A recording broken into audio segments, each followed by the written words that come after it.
بسم اللہ الرحمن الرحیم۔ السلام علیکم ورحمۃ اللہ۔ میرا نام وقاص احمد ہے۔ ویلکم ٹو یوٹیوب چینل دلچسپ ویڈیوز۔ حضرت مالک بن دینار رحمۃ اللہ تعالی علیہ فرماتے ہیں کہ میں اپنے ایک پڑوسی کے پاس گیا جو کہ موت کی سختیوں میں مبتلا تھا۔ کبھی اس پر غشی طاری ہوتی اور کبھی افاقہ ہو جاتا۔ اس کے سینے سے گرم سانسیں نکل رہی تھیں۔ وہ اپنی دنیا میں منہمک رہا کرتا اور اپنے کریم رب کی اطاعت میں غفلت کیا کرتا تھا۔ میں نے اسے مشورہ دیا، اے میرے بھائی، اللہ جل شانہ کی بارگاہ میں توبہ کر اور غفلت سے اپنا دامن چھڑا لے، شاید اللہ تیرے درد میں کمی فرما دے اور تجھے شفا دے دے اور اپنے کرم سے تیرے گناہ معاف فرما دے۔ تو وہ کہنے لگا، ہائے افسوس، موت سر پر کھڑی ہے اور ان قریب میں مرنے والا ہوں۔ افسوس ہے اس دنیا پر جسے میں نے فضول کاموں میں گنوا دیا۔ میں اپنے گناہوں سے توبہ کرتا ہوں۔ حضرت مالک بن دینار رحمۃ اللہ تعالی علیہ فرماتے ہیں، اسی وقت میں نے اس کے گھر کے ایک کونے سے غیبی آواز سنی کہ کوئی کہنے والا کہہ رہا تھا، ہم نے تجھے کئی بار امان دی مگر تجھے بہت بڑا دھوکے باز پایا۔ اللہ اکبر کبیرہ۔ محترم دوستو، ہم برے خاتمے سے اللہ رب العزت کی پناہ چاہتے ہیں اور اس کی بارگاہ میں اپنے پچھلے گناہوں کی بخشش کا سوال کرتے ہیں۔ اللہ ہماری توبہ قبول فرمائے، آمین۔ اسی طرح ایک قابل رشک موت کا واقعہ آپ کے گوش گزار کرتے ہیں۔ چنانچہ اولیاء کاملین رحمت اللہ علیہم میں سے جب ایک بزرگ کی موت کا وقت قریب آیا تو انہوں نے اپنے بیٹے سے فرمایا، اے میرے بیٹے، میری وصیت غور سے سنو اور اس پر ضرور عمل کرنا۔ اس نے عرض کی، بہت بہتر ابا جان۔ فرمایا، بیٹے، میری گردن میں ایک رسی ڈال کر مجھے محراب کی طرف گھسیٹو اور میرے چہرے کو خاک آلود کر دو اور یہ کہتے جاؤ کہ یہ اس شخص کا انجام ہے جس نے اپنے مولا کی نافرمانی کی، اپنی نفسانی خواہشات کو ترجیح دی اور اپنے مالک کی اطاعت سے غافل رہا۔ جب ان کی اس خواہش کو پورا کر دیا گیا تو انہوں نے اپنی نگاہ آسمان کی طرف اٹھائی اور عرض کی، اے میرے معبود، اے میرے آقا و مولا، تیری بارگاہ میں حاضری کا وقت آن پہنچا ہے۔ میرے پاس ایسا کوئی عذر نہیں جسے تیری بارگاہ میں پیش کر سکوں، مگر اے مولا کریم، میں گنہگار ہوں اور تو بخشنے والا ہے۔ میں مجرم ہوں اور تو رحم فرمانے والا ہے۔ میں تیرا بندہ ہوں اور تو میرا آقا ہے۔ میری عاجزی اور ذلت پر رحم فرما، کیونکہ گناہ سے بچنے اور نیکی کرنے کی قوت تو ہی عطا فرماتا ہے۔ یہ کہنے کے بعد اس بزرگ کی روح قفس انصری سے پرواز کر گئی۔ اسی لمحے گھر کے ایک کونے سے ایک آواز سنائی دی جسے گھر میں موجود تمام لوگوں نے سنا کہ منادی کہہ رہا تھا، اس بندے نے اپنے مولا کے سامنے خود کو ذلیل و رسوا کیا اور اس کی بارگاہ میں اپنے گناہوں کا اعتراف کیا، تو رب کعبہ نے اسے اپنا قرب عطا فرما کر اپنا مقرب بنا لیا اور جنت کو اس کا ٹھکانہ بنا دیا۔ اللہ کریم ان بزرگوں کے درجات بلند فرمائے، آمین۔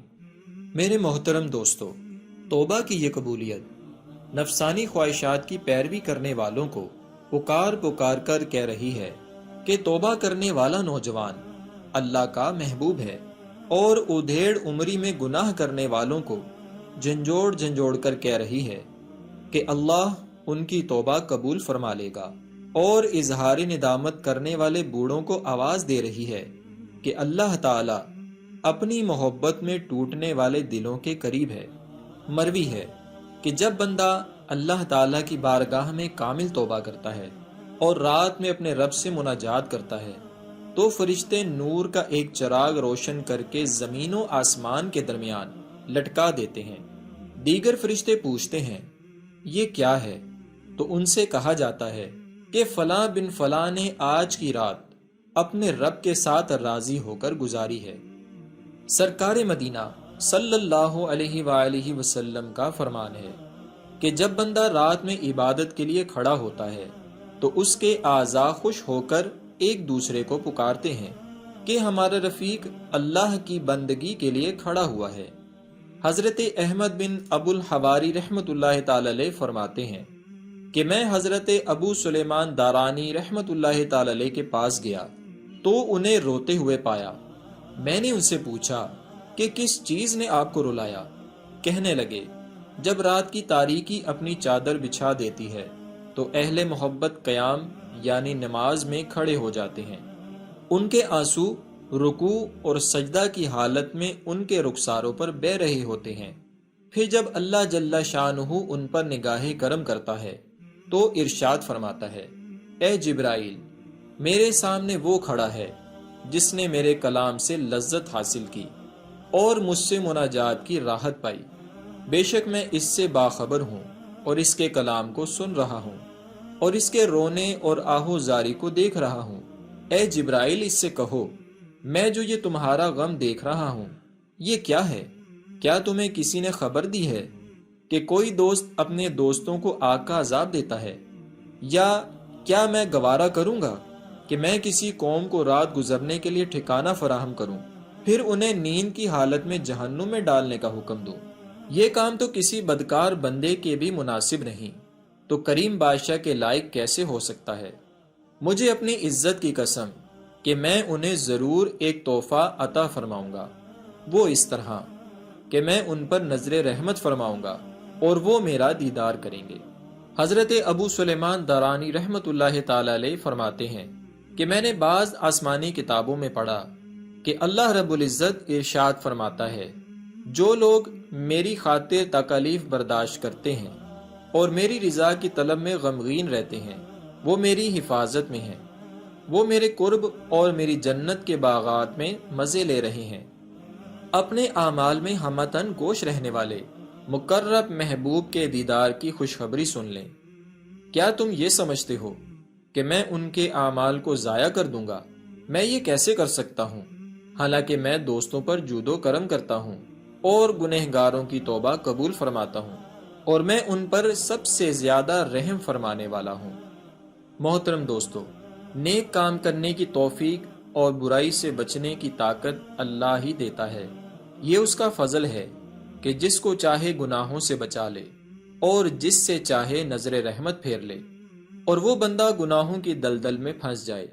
یہ سب اس کی توفیق رفیق سے ہی ممکن ہے۔ اور یاد رکھیے گا کہ اللہ چاہے گا تو کام ہوگا، اس کی مرضی کے بغیر کچھ بھی نہیں ہو سکتا۔ وہی شفا دیتا ہے اور بیماری بھی۔ مگر بات یہ ہے کہ ہمیں اللہ کا شکر کیسے بجا لانا ہے۔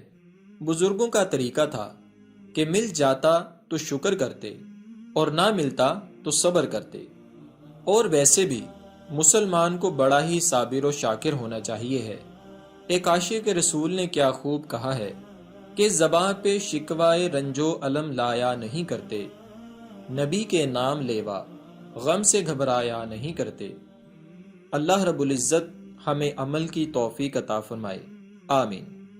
محترم دوستو، اگر آپ کو ہماری یہ ویڈیو پسند آئی ہے تو اس ویڈیو کو لائک اور شیئر کریں، اور ویڈیو کے نیچے لال رنگ کے بٹن کو دبا کر ہمارے چینل کے سبسکرائبر بن جائیں، اور ساتھ دیے گئے گھنٹی کے بٹن کو بھی پریس کر دیں تاکہ آپ کو ہماری نئی آنے والی ویڈیوز کا نوٹیفیکیشن بر وقت موصول ہو جائے کرے۔